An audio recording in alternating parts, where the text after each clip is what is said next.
بسم اللہ الرحمن الرحیم۔ اللہ کے نام سے شروع کرتا ہوں جو بڑا مہربان نہایت رحم کرنے والا ہے۔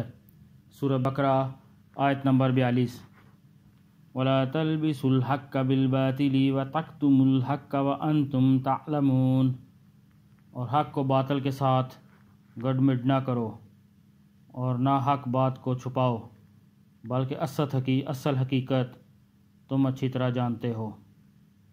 یہودی علماء حضرت محمد صلی اللہ علیہ وآلہ وسلم کی نبوت سے متعلق تورات کی آیتیں چھپاتے بھی تھے، اور کبھی کچھ بیان کرتے تو ان کے ساتھ اپنی طرف سے کچھ باطل باتیں بھی ملا دیا کرتے تھے۔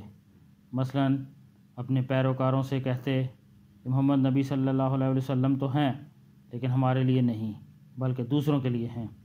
یہودی علماء نے اس طرح کی کئی باتیں گھڑی ہوئی تھیں جن کے ذریعے وہ جان بوجھ کر حق چھپانے اور حق و باطل کو ملا کر دھوکہ دینے کے طریقے اختیار کیے ہوئے تھے۔ اس آیت سے معلوم ہوا کہ ہر ایک کو چاہیے کہ وہ حق کا باطل سے نہ ملائے اور نہ ہی حق کو چھپائے، کیونکہ اس میں فساد اور نقصان ہے۔ اور یہ بھی معلوم ہوا کہ حق بات جاننے والے پر اسے ظاہر کرنا واجب ہے اور حق بات کو چھپانا اس پر حرام ہے۔ اللہ پاک ہمیں قرآن پڑھنے کی، سمجھنے کی، اس پر عمل کرنے کی اور دوسروں تک پہنچانے کی توفیق عطا فرمائے۔